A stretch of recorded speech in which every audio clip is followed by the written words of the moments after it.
शेतकऱ्यांनी जवळपास 5,18,000 हेक्टर क्षेत्रावर शेतकरी हिस्सा, राज्य सरकार हिस्सा आणि केंद्र सरकारचा हिस्सा मिळून जवळपास 639 कोटी रुपये विमा हप्ता भरला।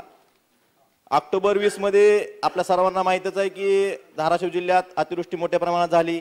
काढणी पश्चात सोयाबीन हे मुख्य पीक आहे, याचं खूप मोठ्या प्रमाणात नुकसान झालं आणि त्यात ज्यांनी पूर्वसूचना दिली कंपनीला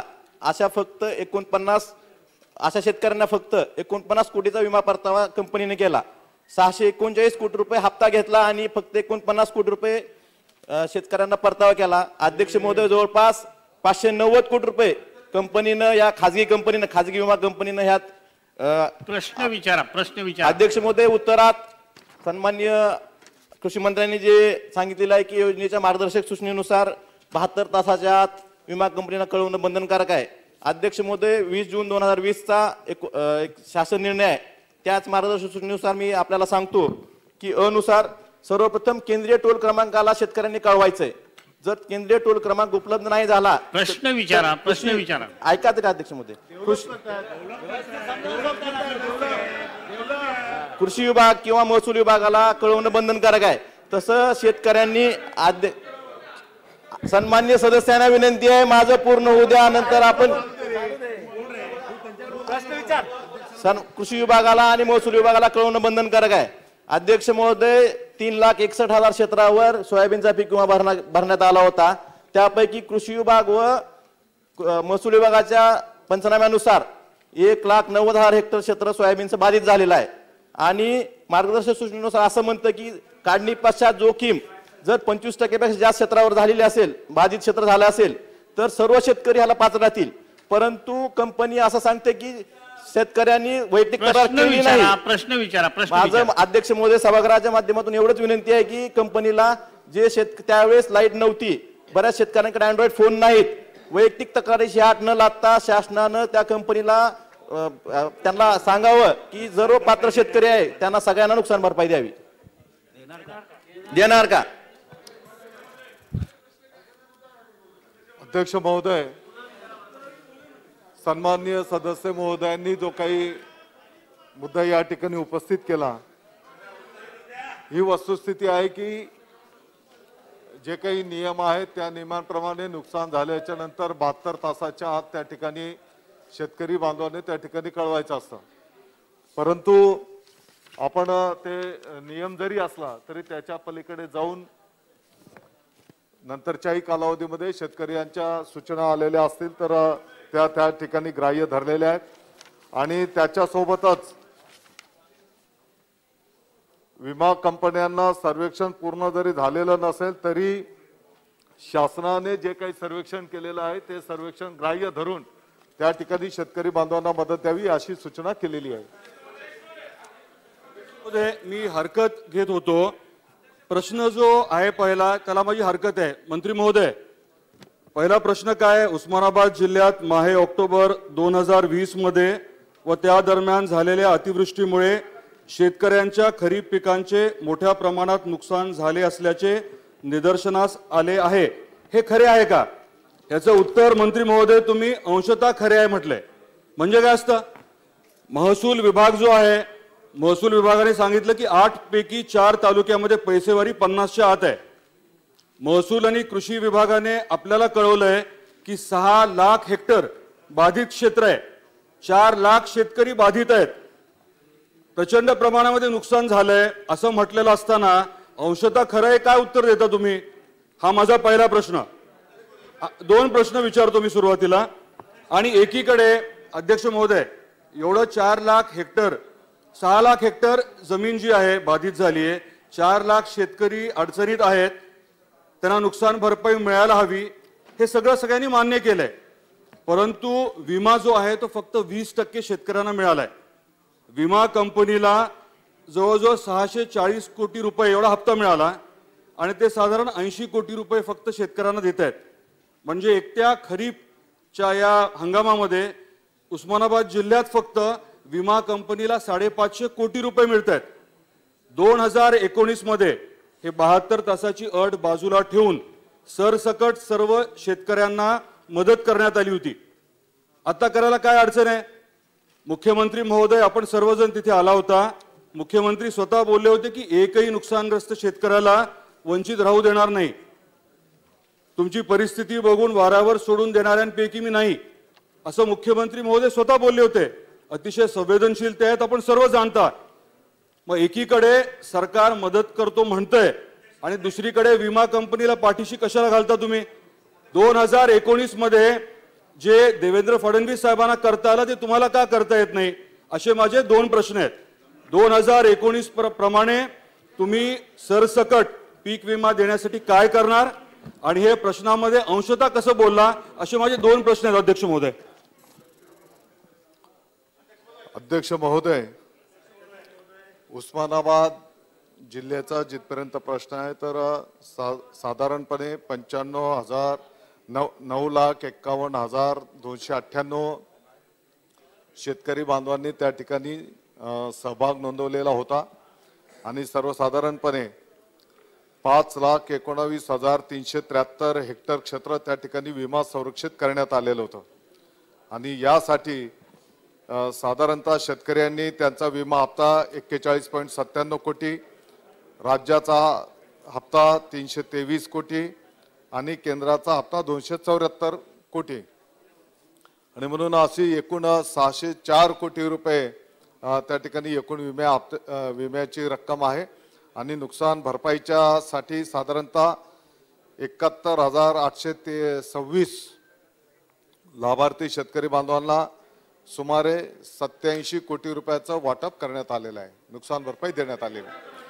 आणि आपला जो काही दुसरा मुद्दा होता की ज्या पद्धतीने 2019 मध्ये शासकीय पंचनामे केलेल्या शेतकरी बांधवांनाही विम्याचा लाभ देण्यात यावा. आता ही परिस्थितीमध्ये शासनाच्या वतीने सर्व विमा कंपन्यांना त्याच धर्तीवर ज्या पद्धतीने शासनाच्या अधिकाऱ्यांनी पंचनामे केलेले आहेत त्या क्षेत्राच्या साठी विम्याचा तुम्ही लाभ देण्यात यावा असं कळवण्यात आलेलं आहे. अध्यक्ष महाराज, या प्रश्नामधला 5व्या नंबरचा जो प्रश्न आहे अध्यक्ष महाराज, त्या अध्यक्ष महाराज त्याच्यामध्ये 5व्या प्रश्नाला उत्तर देत असताना योजनेचे मार्गदर्शक सूचनेनुसार विमा संरक्षण घेतलेल्या शेतकऱ्यांनी बाधित क्षेत्राबाबत घटना घडल्यास 72 तासाच्या आत संबंधित विमा कंपनीस कळविणे आवश्यक आहे. अध्यक्ष महोदय, आज हे सगळं ऑनलाईन रिपोर्ट कळवायची आहे, नाही तर कंपनीच्या लोकांनी तिथे राहिलं पाहिजे. माझा स्पेसिफिक प्रश्न अध्यक्ष महोदय या ठिकाणी असा आहे, ह्या ज्या कंपन्या असतात हे फक्त ज्यावेळेस शेतकऱ्यांकडून विम्याचा जो हप्ता घ्यायचा असतो त्यावेळेस यांचे तिकडे कर्मचारी राहतात, पण ज्यावेळेस असे संकट येतात त्यावेळेस या विमा कंपनीचे कुठलेही कर्मचारी त्या भागात राहत नाही. हेच आपल्याला राज्यात पाहायला मिळतात. 72 तासामध्ये आपण रिपोर्ट द्यावा असं तुम्ही सांगताय.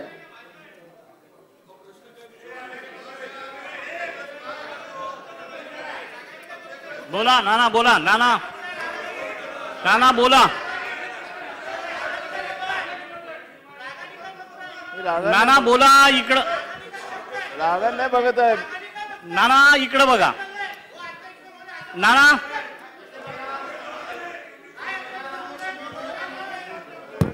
अध्यक्ष महाराज, 72 तासामध्ये जेव्हा रिपोर्ट देण्याचं आपल्याला लक्षात असेल अध्यक्ष महाराज की मोबाईलची रेंज पण नसते ग्रामीण भागामध्ये, काय याच्यामध्ये शेतकऱ्यांना आपण लाभच देऊ शकत नाही. आणि अशा या संकटाच्या काळामध्ये विमा कंपनीनं खऱ्या अर्थानं झालेल्या शेतीचं नुकसान जे काही नियम आपण तयार केलेले आहेत त्याच्यामध्ये ज्यांना प्राप्त होतात, पण मुद्दामून या पद्धतीची अट टाकून विमा कंपनीला फायदा देण्याच्या दृष्टिकोनातून प्रयत्न होतो काय, हा माझा स्पेसिफिक प्रश्न आहे.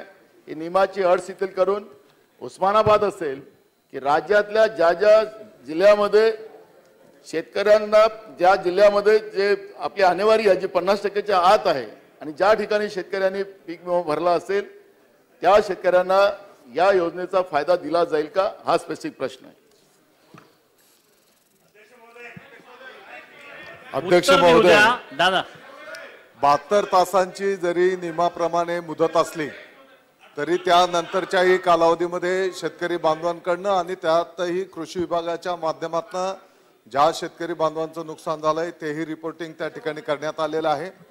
आणि मी आताच उत्तर देत असताना सांगितलं की पाठीमागच्या काळामध्ये ज्या पद्धतीने शासनाच्या माध्यमातून ज्या ठिकाणी नुकसान झालंय त्याचे जे पंचनामे करण्यात आलेले आहेत ते विमा कंपन्यांनी ग्राह्य धरावेत आणि त्यांनाही नुकसान भरपाई द्यावी असं लेखी पत्र सर्व विमा कंपन्यांना त्या ठिकाणी देण्यात आलेलं आहे। चौगुले साहेब, चौगुले साहेब, अध्यक्ष महोदय, प्रश्न त्यांनी विचारला आहे। अध्यक्ष महोदय, आता मला एकच विनंती करायची आहे मंत्री महोदयांना, पीक विमा कंपन्या गोळा करत असतात जसे एजंट फिरतात तर तालुक्याला किमान एक यांचं कायमस्वरूपी कार्यालय असावं एक। आणि आता मंत्री महोदयांनी उत्तरात सांगितलं की शासनानं ज्या पद्धतीनं हे सगळं नुकसान झालं म्हणून शासनाने मदत केली त्या धर्तीवर पीक विमा कंपनी सुद्धा कळवण्यात आलेलं सांगितलं।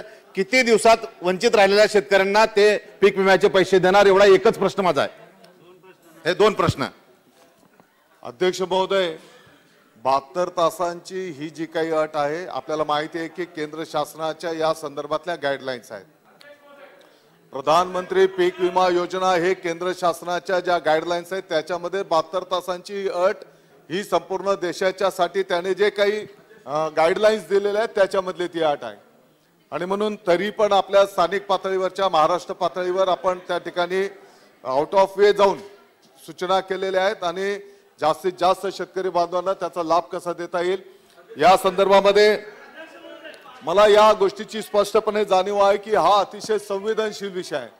आणि म्हणून या संदर्भामध्ये मंत्रालय पातळीवर सुद्धा आम्ही एक मंत्री महोदयांची एक उपसमिती गठीत केलेली आहे आणि या संदर्भामध्ये सध्याच्या प्राप्त परिस्थितीमध्ये सचिव पातळीवर आयुक्त पातळीवर वारंवार मी स्वतः सुद्धा पीक विमा कंपन्यांच्या बैठका घेतलेल्या आहेत।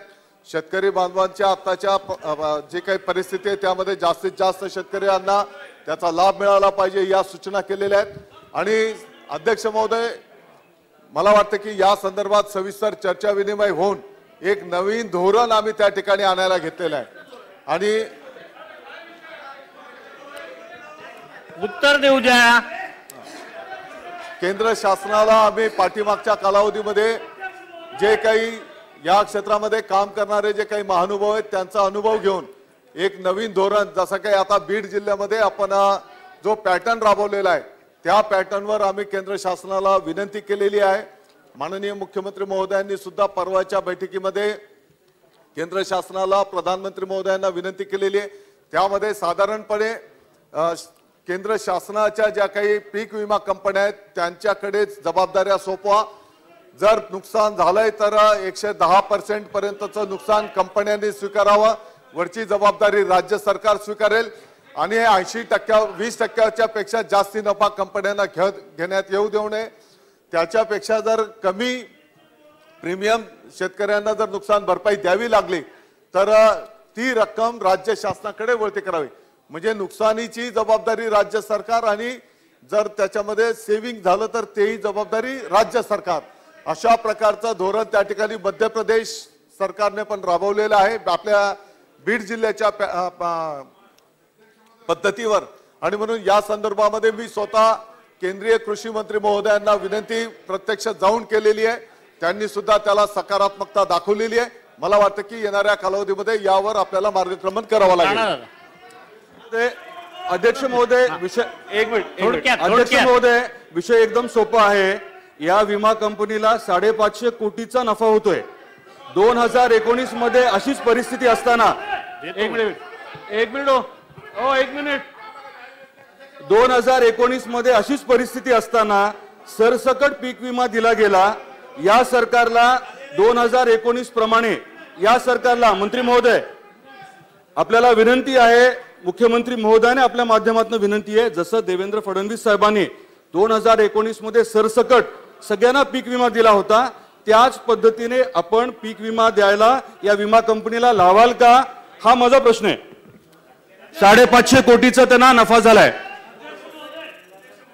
अध्यक्ष महोदय, या संदर्भामध्ये मी ऑलरेडी उत्तर दिलेलं आहे की ज्या पद्धतीने राज्य सरकारने पंचनामे केलेले आहेत ते विमा कंपन्यांनी ग्राह्य धरावेत आणि त्यांना त्या शेतकरी बांधवांना नुकसान भरपाई द्यावी असं विमा कंपन्यांना कळवलेलं आहे.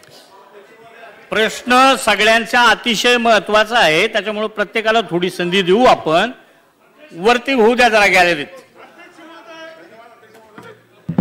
धन्यवाद अध्यक्ष महोदय. हा प्रश्न अतिशय महत्वाचा आहे. माझे 2 स्पेसिफिक प्रश्न आहे मंत्री महोदयाला, की याच्यामध्ये हा सर्व आमदारांचा प्रश्न असल्यामुळे याच्यामध्ये ग्रामीण आमदारांची एक समिती गट आपण स्थापन करणार का? याच्यामुळे ग्रामीण भागातले जे अडचणी आहे याच्यामध्ये समोर येतील, याचे आमदार गटाची स्थापना करणार का?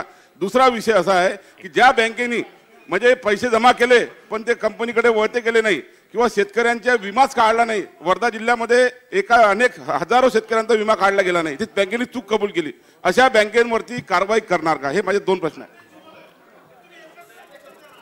अध्यक्ष महोदय, सन्माननीय आमदार महोदयांनी जी सूचना केलेली आहे पीक विम्याच्या संदर्भामध्ये सभागृहाच्या सर्व सन्माननीय महोदयांना ज्या काही सूचना करायच्या असतील त्या सर्व सूचनांचं स्वागत आहे.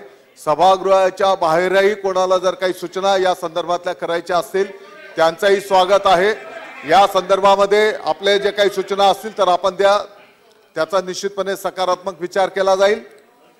आणि ज्या बँकेने पैसे शेतकऱ्यांकडनं जमा केले परंतु पीक विमा कंपनीकडे जमा केला नाही त्याचं चौकशी करून कारवाई केली जाईल.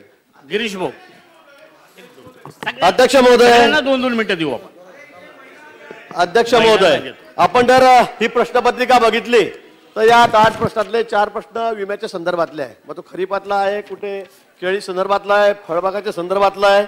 आणि म्हणून माझा पहिला प्रश्न मंत्री महोदयांना आपल्या माध्यमातून हा आहे की ही जी पीक विमा योजना आहे ही नेमकी कुणासाठी आहे? ही शेतकऱ्यांसाठी आहे का विमा कंपन्यांचे खिसे भरण्यासाठी आहे? म्हणजे या योजनेच्या माध्यमातून आपण यावर्षी जे निकष लावलेले आहेत तर शेतकऱ्यांना अजिबात फायदा नाही. सन्मान्य सदस्य म्हणतात की 600 कोटी रुपये त्या विमा कंपन्यांना फायदा होतोय, आणि खरं आहे. आज केळी उत्पादक शेतकऱ्यांच्या बाबतीमध्ये गुलाबराव आपण या ठिकाणी बसलेला आहात, कुणाला फायदा होतोय? या संदर्भामध्ये विमा कंपन्यांनी यावर्षी असे निकष लावलेले आहेत की पुढचे 50 वर्ष सुद्धा एकाही केळी उत्पादक किंवा फळ उत्पादक शेतकऱ्याला त्याचा 1 रुपया सुद्धा लाभ मिळणार नाही, विम्याची रक्कम त्याला मिळणार नाही. आज लोक विम्याचे पैसे भरतायत पण ते सगळे विमा कंपन्यांच्या खिशावर जात आहेत. मग शेतकऱ्यांना काय फायदा याचा? कशासाठी या योजना करतायत?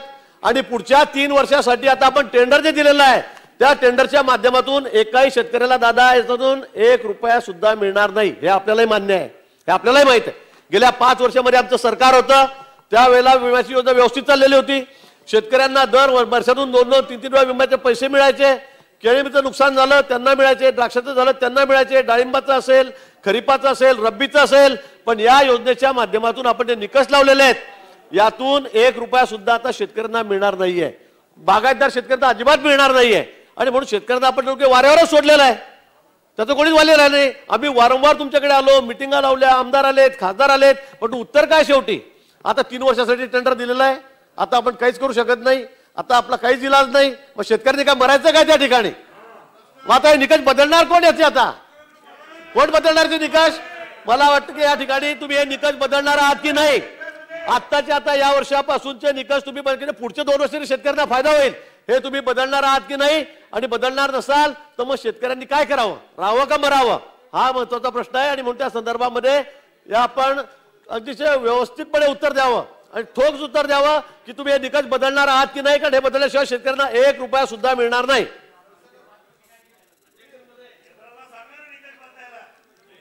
अध्यक्ष महोदय,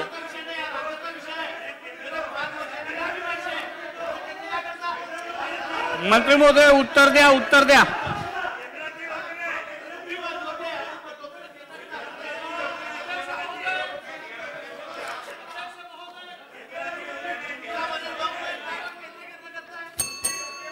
अध्यक्ष महोदय, अध्यक्ष महोदय, आता गिरीशजी 1 मिनिट. बसून कोणीतरी टक्केवारी हा शब्द उच्चारला, बरोबर म्हणणाऱ्याला पण मी सांगू इच्छितो. अध्यक्ष महोदय, नाही असं नाही.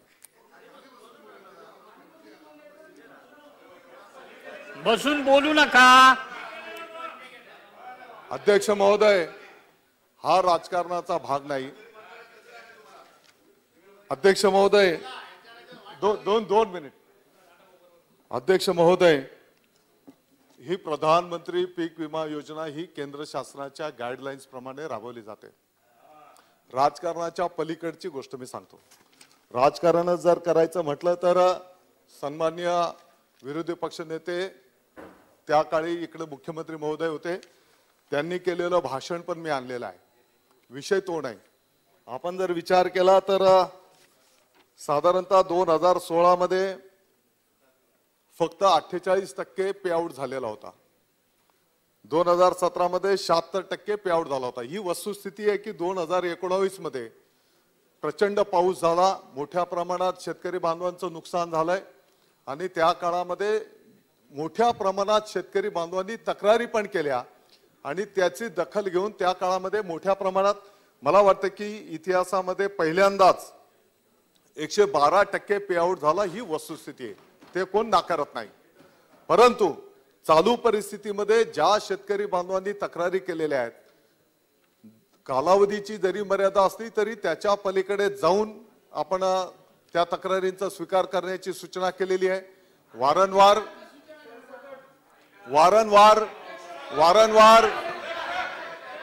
बातकर साहेब, तुम्हाला शेतीतलं आणि पीक विम्यातलं जास्ती कळत नाही, जरा खाली बसा.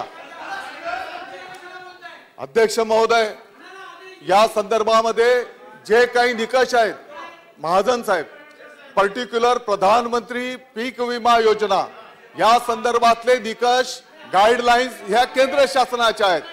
त्याच्यामध्ये राज्य सरकारने कुठलेही बदल केलेले नाहीत. कुठल्याही बदल राज्य सरकारने त्यामध्ये केलेला नाही.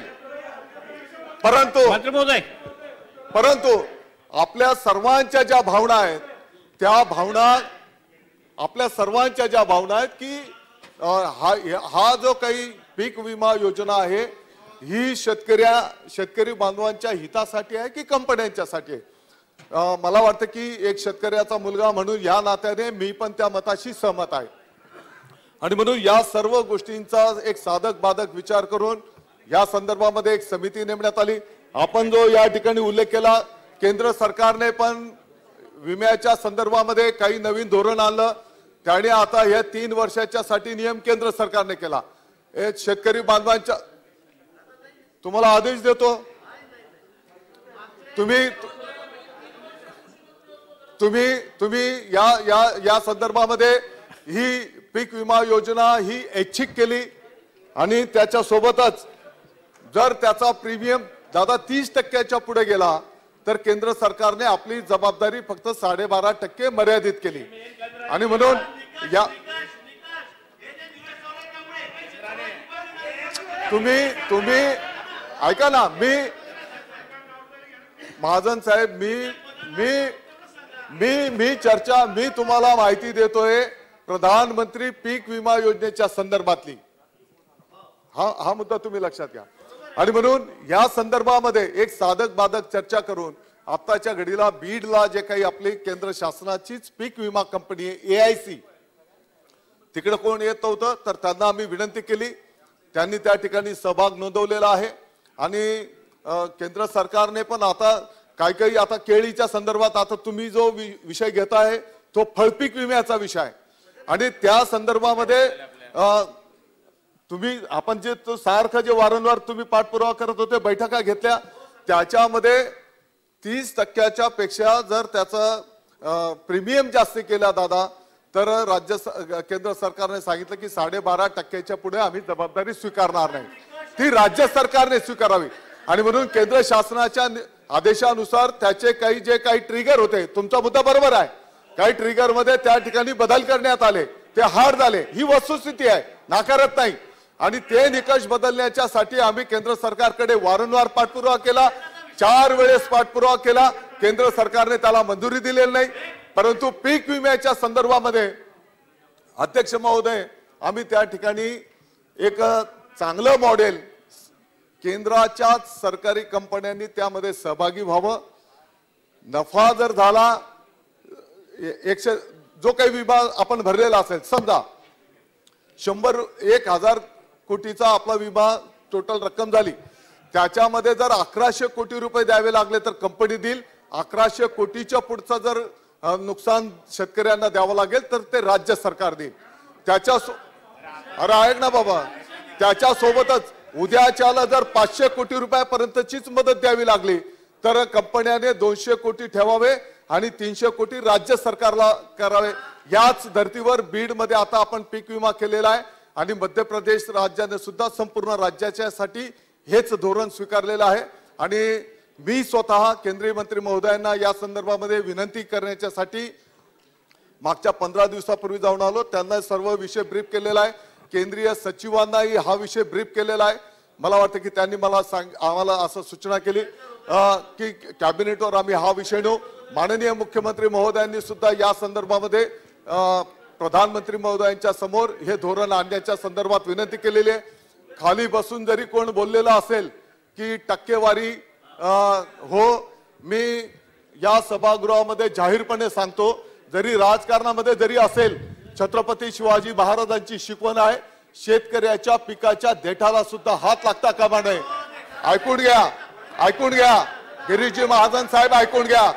मला नम्रतेने सांगायचं विचार करायचं काम नाही. आणि भातकर साहेब, त्या ताईला बोल द्या बरं, ताईला बोलू द्या. महोदय, मंत्री महोदय केवळ गोलमोल उत्तर देताय. समिती स्थापन करू, बीडच्या धर्तीवर देऊ, हे वेळखाऊ धोरण मंत्री महोदय अवलंबत आहे. माझा स्पेसिफिक प्रश्न आहे की मंत्री महोदय, ज्या आमचे नेते आपले मुख्यमंत्री देवेंद्रजी फडणवीस साहेब असताना जे धोरण अवलंबून त्यांनी महाराष्ट्रातील सर्व विमा ज्यांनी भरला त्या सर्व शेतकऱ्यांना त्यांनी फायदा मिळवून दिला, भरला नव्हता त्यांना सुद्धा त्यांनी ह्या नुकसान भरपाईची मदत देण्यात आली. कंपनीला भाग पडलं की सर्व शेतकऱ्यांना विमा मिळावा, त्या पद्धतीने हे. आणि त्यावेळेस शिवसैनिकांनी विमा कंपन्यांवरती विमा कंपनीचे ऑफिसेस कार्यालय तोडले. आता हे शिवसैनिक का शांत बसलेले आहेत? हे केवळ शेतकऱ्यांच्या बाबतीत उदासीन आहेत का? आणि स्पेसिफिक प्रश्न आहे की या कंपन्यांना आपण निर्णय घ्यायला भाग पाडणार आहात की नाही, आदेश देणार आहात की नाही, सर्व निकष बाजूला ठेवून. कारण की बोला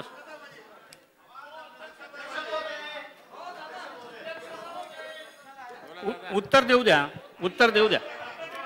अध्यक्ष महोदय, सन्माननीय आमदार महोदयांनी जी सूचना केली, ज्यांनी पीक विमा भरलेला नाही त्यांना पीक विम्याचं नुकसान भरपाई. ताई, उद्याच्याला तुम्ही फडणवीस साहेबांचा जो उल्लेख केला असं चुकीचं बोलू नका, चुकीचं रेकॉर्डवर येऊ नका, असं देता येत नाही. ज्या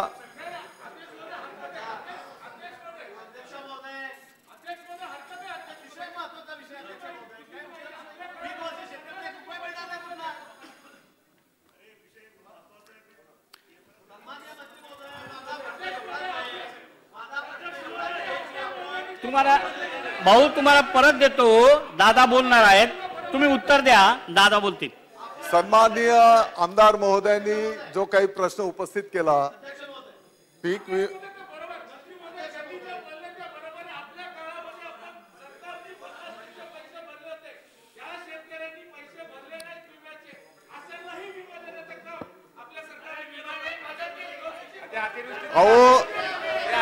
मंत्री महोदय, अध्यक्ष महोदय, एनडीआरएफच्या धर्तीवर नुकसान झालेल्या शेतकऱ्यांना मदत तर आपण देतच असतो.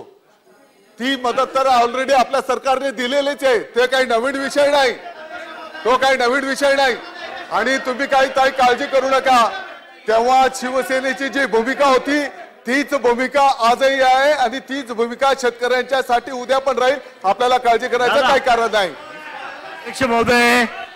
अध्यक्ष महोदय, या ठिकाणी मंत्री महोदयांनी सांगितलेलं आहे बोलू द्या ना की शासनाच्या वतीनं जे पंचनामे झालेले आहेत दादा, ते गृहीत धरून आम्ही विमा कंपनीला नुकसान भरपाई देण्यासाठी पत्र लिहिलेलं आहे.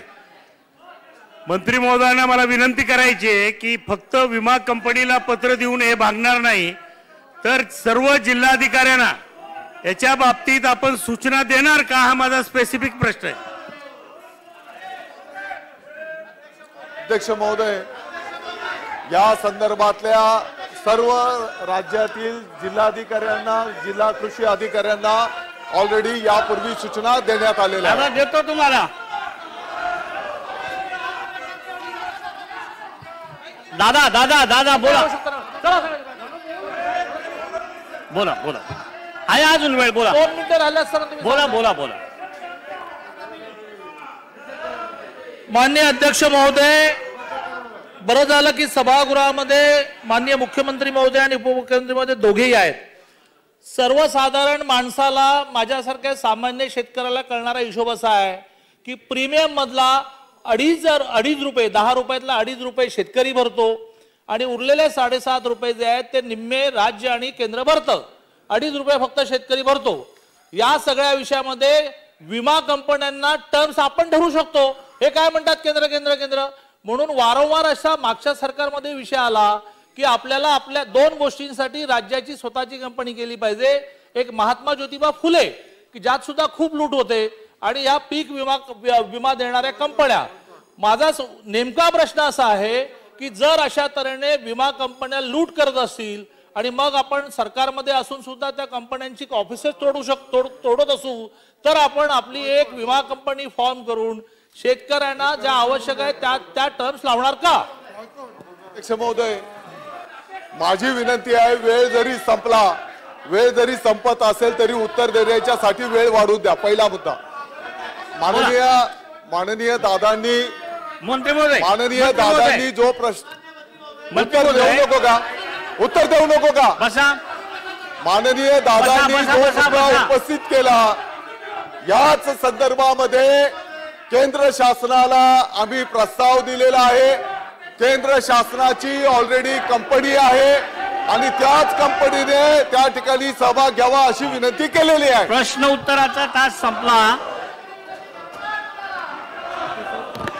शोक प्रस्ताव